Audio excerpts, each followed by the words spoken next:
This is Bucket Talk, a weekly podcast for people who work in the trades and construction that aren't just trying to survive, but have the ambition and desire to thrive. The opportunity in the trades and construction is absolutely ridiculous right now. So if you're hungry, it's time to eat. We discuss what it takes to rise from the bottom to the top with people who are well on their way and roll up their sleeves every single day. Hey guys, this is episode 3 of Bucket Talk. You are back with Eric and Jeremy. Quick recap of last week. We talked a little bit about the recipe for being able to get yourself into the trades and rise to the top pretty quickly. Combination of effort and attitude and a lot of things go into each of those. If you're interested, feel free to go back and listen to that. This week, the focus is Jeremy and I have been kind of jamming over the past few days, and Jeremy had the luxury of plowing for the past basically 24 hours and thinking through the night. Get your side hustle on. Future episode. That's very important. This episode is going to be focused on the details matter. Yeah. That goes across almost every trade, every potential avenue that you can go into, from a mechanic to a carpenter to a heavy equipment operator. The details really matter. And as we talked about, this show is focused on the go-getter, the ambitious, the driver, and the details don't matter if you're not that type of person, and there's room for that, right? Yeah. But for the people that really want to build a credible brand and a business and reputation, the details really matter. So Jeremy, tell us a little bit, kick us off. Going back to my way early days, I once again accredit something to my father, and I didn't understand it until I got up in the military. But I grew up in a military family. My dad was in the Marine Corps. Definitely tough to live with, but at the same time, he was instilling value in me that I had no idea would play later on in life. Here I am, snot-nosed kid, thinking, hey, you know what? He knows nothing, and I know everything. And little did I know, he was right and I was wrong. So at an early age, every morning I got up, I had to make my bed. I wore button-up shirts to school, tucked in, super embarrassed, hated it. But it was one of those things that I was clean cut, did things, neat and clean. And I thought it was stupid. We were in the 90s. It was ripped jeans. It was starter jackets. But my dad kept on pushing and pushing and pushing and pushing. So, rebellion, whatever, we had our differences. Moving on, I joined the military, and I didn't realize how well he actually set me up for success. So I get into boot camp, and I'm with you're in a barracks, you're with a whole bunch of guys, and you got your 3 company commanders or drill instructors, however you want to play it out. They're sitting there yelling at you, Perkins, why isn't your uniform pressed? Why aren't your shoes shined? And you're going through the motions, and you're trying to get through basic training. But what it did was it created a uniform visual perspective for the public. When we were out and we were in the eye of the camera, the news, the media, the public, we were all neat, clean, and uniform. So professionally, we looked great. Everybody was all dressed the same. Everybody, had tasteful tattoos. Tattoos is a big thing in our trade. But it was one of those things that attention to detail was learned at a very young age and then solidified when I went into the military. And so my guess is, not being from the military, my father was actually in the Army, but not knowing the intimate details that you actually went through is, of course, if you went out to battle, if your shoes are shined or your pants are pressed, doesn't really matter how you're going to perform. No, not at all. But the discipline that it sets from day one is, you do these small things, and a lot of small things add up to a big thing. And so if you shine your shoes and you press your pants and you make your bed, when we ask you to go out and execute on a tactical mission or something much more extreme, you're going to follow a level of discipline from something much more irrelevant and minuscule, but it actually trains you to be really dialed in on the details. I mean, is your gear tight? Is your tools sharpened? Are they oiled? Are they ready to go? I mean, that's the message. Military, non-military, that's what it is. Are you going to do battle, whether it's overseas or on your local job site? Are you ready to take on today's events? You know what I mean? And that's the biggest thing. Showing up with your shoes untied and you spend 15 minutes tying your shoe on the clock, you should be ready to go. And if it takes you an extra half an hour to get up in the morning to do it, then do it. Come with a mind right attitude, ready to go. So some of the listeners out there might have the benefit of having the military training, which sets a great base, but How would you, if it's a young person, whether they're 18 or 20 and coming right out of high school, or someone later on in life that didn't have the benefit of a military training, how could you relate what was driven into you early on and how they can approach either their day or how they approach themselves and have a little bit of the attention to details from a military training when they don't actually have the opportunity? So it's self-pride. And I actually see with fashion trends, the fashion trends are completely different than what I grew up with. I'm a curved brim hat guy. I'm starting to wear flat brims, and I love it. It's cool. It's me. The generation that's coming up is neat and clean. They're just neat and clean in a different way. So, I see them, respect their stuff, their personal belongings and everything. And I think that, the groundwork is already there. They just need to carry that into the trades. I mean, you're always going to have a guy or girl that needs to shower or, needs to clean their car, or clean their tools or whatever. But I think as a team, we need to bring them up. I think if the more players you have that have the self-pride and self-preservation, I think in turn you'll bring them up, those people that don't necessarily come from that background. I joined a roofing company when I was 14. There was probably the first hire who's the low man. I was a few levels below the low man, picking up the stuff off the ground. And the owner of the company, I remember this vividly, he taught me unintentionally that if there's one nail left behind, the customer can step on that nail.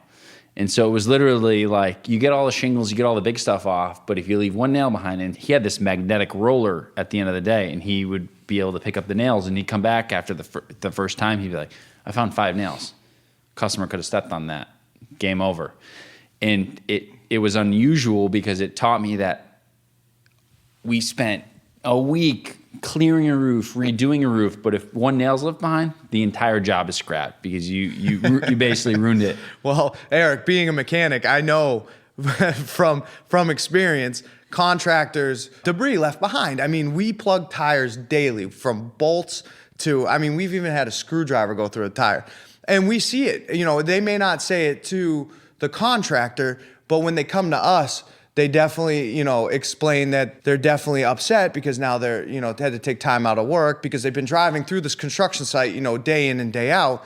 And they picked up 3, we had a customer pick up 5 nails in multiple tires. And, they had to go outside their normal routine to avoid that job site. That is one of the things. Take pride in your work, especially if you're low man. Low man's where you can prove yourself. Paint chips in the bushes to, nails in the driveway to sawdust that isn't swept up at the end of the day to, grease prints on on the hood of a car. It's endless. And it sounds like, so that's the bridge from the military training, which you were fortunate to have, to the trades. Is we're talking about the folks that are motivated. You don't have to do that stuff, and you can still probably run a business that does. But for the people that really want to elevate their brand and their company and their business and have referrals and customers for life, right? That attention to detail really matters. Play off that. You don't have to do it, but you should do it, and everybody should strive to do better. And I think that saying you don't have to do it is, I think you have to do it, but people don't do it. And once again, we're trying to bring up the 20%, make it 30, 40, 50%, where there will always be people across any industry that just doesn't want to do it, doesn't take pride in their work. And that pride is the important piece. Is, do you want to have pride in what you do every day, or do you not want to have pride in what you do? And so yes, you don't have to, but at the end of the day, you go home, you sleep well, you don't worry about, hey, I really screwed this customer, or I cut this corner here. You're delivering above and beyond, right? So what's required to deliver, so right? I'll speak from experience, and I'm fortunate enough and unfortunate to work and live in the community that I service. And I've had to look customers in the eye at the deli counter or at the the gymnastics meet or what have you, and say, hey, you know what? Today didn't go right. But, for me, it's always about being honest, doing what I can do, doing it right, going the extra mile, to where now, everybody makes mistakes, and we try to mitigate those mistakes. but they happen. And I have built a rapport enough that, when I do run into those people that we did have a mistake, that everything I've done to this point has been, above and beyond the call of duty. They've looked at me and said, I may not be happy with the situation, but I know that you had the best intentions in mind. So, for me, that allows me to sleep at night, and I try everything. I scramble. I try to do everything to make it right. Really, it's just, it's a sense of pride, a sense of community. Okay, so the next thing we want to talk about is how you carry yourself. And I'm not exactly sure how we got here, but this week I was having a conversation with someone who actually was having 5 contractors come to the house. So this is a customer perspective, different than the trades folks. But the $1 million takeaway was, I had 5 carpenters essentially come to my house to bid on a project. And 2 of those carpenters put white booties over their boots as they entered my house. And he goes, irrelevant to the grand scheme of things, it's probably irrelevant of how good they are at their craft and their detail and attention to detail. But automatically, those 2 folks had the job, right? And they still had to interview and they still had to submit their bid and their costs and all that stuff, but it set such a precedent. And so Jeremy and I were talking about how you carry yourself and how you present yourself in the trade, which is unique, everything from the basic strong handshake, good eye contact, the big smile. But can you talk a little bit about from what you've seen of how that stuff really matters? It goes from polished equipment to how you look. I mean, this bugs me day in and day out. I wear my company's brand essentially when I'm on the job and outside of work. I've gone to job sites or seen landscapers or see concrete mason guys, anything, where work for a company and wear somebody else's brand. That's not necessarily a problem in and of itself. But what it is that, a lot of these guys need to take pride in what they do. Show up with their site truck and it's neat and clean and organized. There's nothing like opening up the door of your truck and McDonald's falls out. And it doesn't matter how old it is, it's just how you take care of it. And not only just taking care of that, but taking care of yourself. I see guys getting out, flicking the cigarette butt in the driveway and going and talk to the customer, or you show up and you got, all your paperwork together, you're early, you're ready to go. Swears. That's a huge thing in our trade. We laugh, we joke. I could throw an F-bomb with the rest of them. I'm a sailor. I mean, it is what it is. But there's a time and a place for all that stuff. How you treat people, how you address people. I still, because of the military, address people as sir and ma'am from time to time. And you get the customer that says, oh, sir's my father or ma'am was my mother. But it's a sign of respect that I respect the customer. And you don't have to go that far, but knowing each person's name, any customer that comes in, I try to learn their name. I try to interact with that customer. I try to put myself in their shoes. And that's the way I carry myself. And they in turn give me that respect because I'm at least trying. And what's interesting there is you don't always have to try to impress the customer with, I've got the brand new truck, I've got the brand new tools, I've got all that stuff. To some degree, you do need it to show that you're actually keeping up with the trades. But are you impacting the customer? Is your stuff tight? Is your stuff clean? You don't need the brand new truck with the brand new plow to earn the business. But is your truck and your plow tight? Is it organized? Is it clean? Is your tool bench tight and organized and clean? It doesn't have to be brand new. I mean, it goes to barbers. It goes to, culinary arts. I mean, the trade spans a lot of it. You go into a hair salon and it's got hair all over the floor. You're like, come on. The same with a kitchen. Is the kitchen nice, polished, stainless, everything. If you equate that to how you run your business and how you carry yourself in the trades, would you want to go eat at a restaurant that is in complete disarray, or would you want to go into it doesn't matter how good the food is, it's your first perception. And that's the same way with us is what's going to get you the job. Are you going to win the bid? Is the customer going to return just based on optics? So we want to talk about timeliness. And so this week, at my house, we're going through some issues where we have a 6-hour window, and my wife works and I work and I'm in the city and she's not. And so we'll show up anywhere between, 11 and like 5 or 6 p.m. And so that basically means we have to take, half a day or a full day or whatever that may mean. That's obviously a unique situation, but it happens with a lot of people. But from your perspective, talk about timeliness. Well, and that's the thing. If you're, delivering appliances or, as the contractor, it might be in your best interest to be there to receive it versus the customer, to kind of save them time. And the people you're delivering it from, whether it's a local shop or whatever, they may be able to give you a smaller window. So, there's a little customer service aspect in its own right. But what I can say to timeliness is the fact that I've always operated under the rule that if you're on time, you're late. If you're early, you're on time. You are my priority at this time, as opposed to if you show up late or you're just in the nick of time, your mind, the customer may perceive that your mind is elsewhere, or, your employer may say, hey, you know what? Whoa, this guy's shaving it close. What happens when something comes up? I've been late, I'd say under 5 times in the past 10 years, unexcused. And they were early on in my career. It was a product of me being a little immature and having a good time. But me being on time all the time or early allowed me to screw up. And it was awesome because here I am showing up to work at 9 when I'm supposed to be there at 7. And what did my boss say?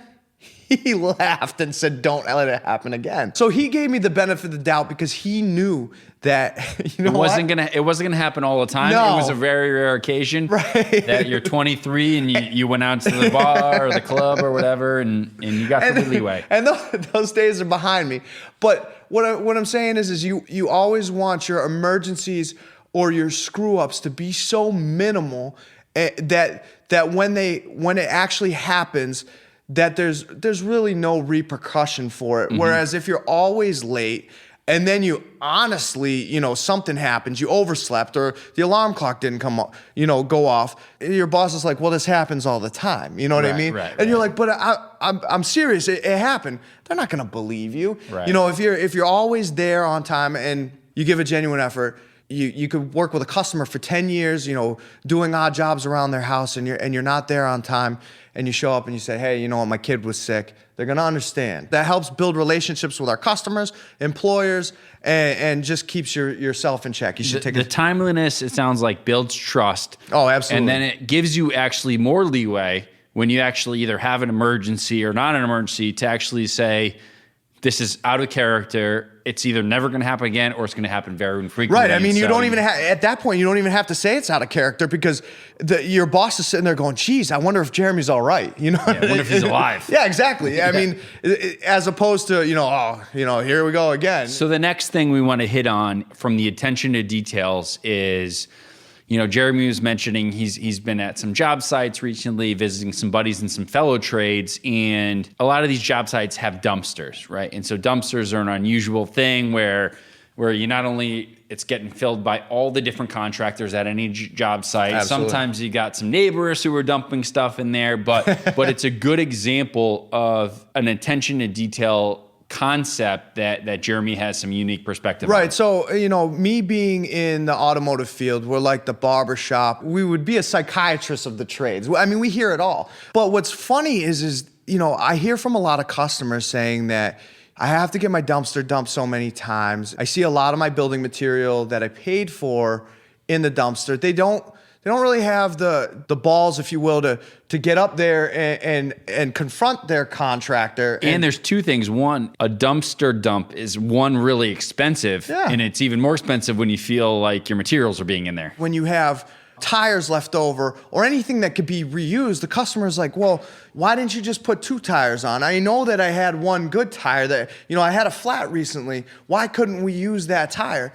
And so I think a little bit of explaining up front and a little bit of perceiving that, maybe that's the norm, maybe that's the industry norm, but let's make it so that it's not so obvious. And, it's not trying to hide anything from the customer or what have you, but it's realizing that this may be a stretch for them and it's a lot of stuff going on, but, they show up on the job site and you're like, hey, we need to purchase more lumber. We need to have some more. And they look over at the dumpster and it's full of all their cutoffs. And so I think that, having a neat, tidy dumpster, a neat, tidy scrap pile, trying to reuse the things that have been paid for, Also in our trade, sometimes things are stuck together, so it's easier to replace the whole thing than it would be to replace that one part. But you also got to have a little forethought to realize that, hey, you know what? That's got a lot of paint on it.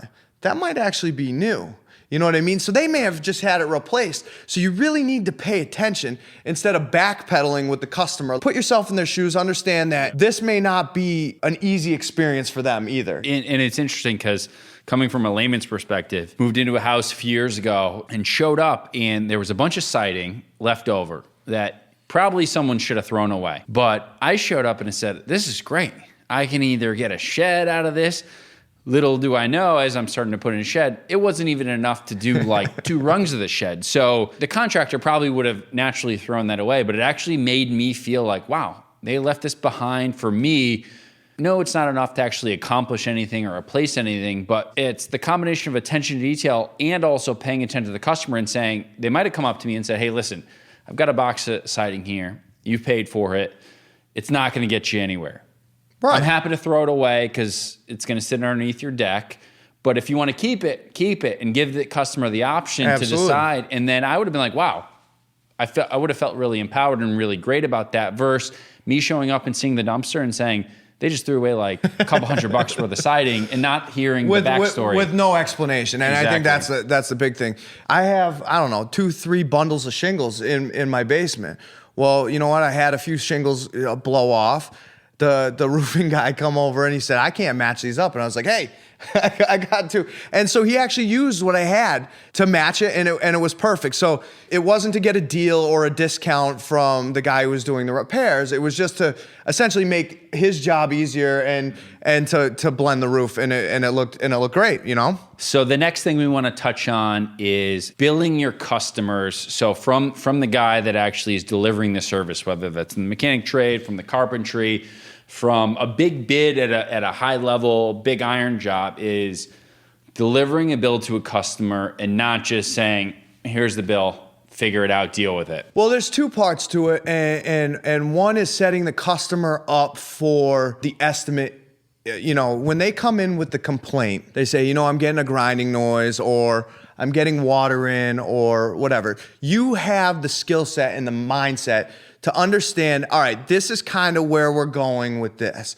Especially on some of the bigger bills, the routine bills, it is what it is. Hey, you got a 2-wheel brake job, it's $500 and that's what it is. But I think when you start to get into diagnosis or exploratory stuff with houses and what have you, that you really break it down. You say, hey, this is the 13 hours of labor that it took to do it, but here's the parts breakdown. And I think people when they're handed a $5,000 or $10,000 bill, they're like, where's all the money? And then you realize that a third of it was labor, but the rest of it was the quality of the parts that you put in. So where some people price check with the internet or price check with Home Depot versus a Craftsman supply store, they may realize that, one contractor uses this quality of parts versus another contractor using this quality of parts. Neither of them are wrong. It's all in the explanation of, hey, I use quality parts that carry a 2-year warranty. And I'm not willing to use the throwaway parts because our company stands for right, X, Y, right, and Z. And that might be something that the customer wants. I want the cheapest and fastest because I'm looking to only keep this car for 3 months and then it's going to get traded in. Where this customer is like, hey, this is my only means of transportation. I go to Maine and back from Massachusetts and I needed to withstand a 2-hour road trip with my family in it back and forth. I want the best stuff in it. So if you let the customer know up front what kind of quality and what the pricing will be, it sets them up better for getting the bill than if you go, hey, here's a $2,000 bill and with zero explanation or breakdown. Yeah. So it sounds like it's a 2-part thing, which is it's explaining, here's the problem that you're facing. Mm-hmm. And then here's the solution options. And it could be extreme is total rebuild, total refab, total high-end product, whatever it may be, to the low end, and explaining you can get by with X, Y, and Z. Right. and it's kind of like an art less than a science, which is listening to the customer. I want the patch, right, not the fix. Right. Well, all right, we're not a patch place, but we know a place that can patch. Absolutely. We're the fix place, and so it's a little bit of it's the problem, the solution, and where you as a company believe match. Yeah, I mean, just by giving the customer the opportunity to go somewhere else for a cheaper fix doesn't necessarily mean that you're losing the customer. It actually may be that you're solidifying the bond with the customer, that this customer realizes, hey, you know what, this guy isn't in it for the money. He's in it for the general well-being and future business of our relationship. He wants to build a 10-year or 20-year relationship versus the quick sale and, see you later. So we'll wrap this up with the last point, which actually kind of ties all this together, which is the details really matter. It sets the stage for the rest of your career.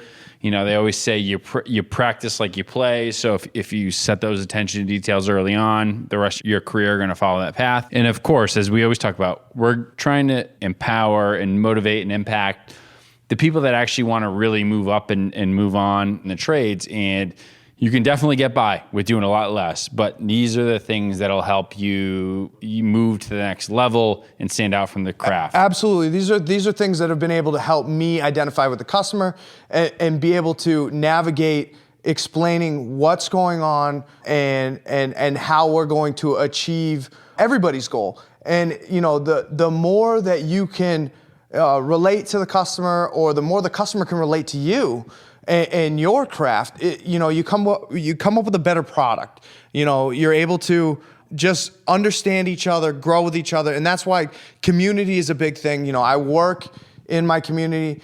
I have a sense of pride in my community, and I'd want the same from others. And you hold people to the standard that you should be held to yourself. So next week is episode 4 of Bucket Talk. We're glad to have Jeremy back. He was on, he's been working for the past 13 or 15 or 17 hours on another storm after last week. Yep. And it's the reality of the business, he's doing what he's doing. I mean, we've been hashing out ideas through the entirety of the storm. It's actually a good place to be. You're sitting in your little office, plowing, helping out your community, because I plow in my community. So it's nice to be able to, think about the ideas, hash them out, and move on. And, I'm looking forward to week 4, and let's get it going.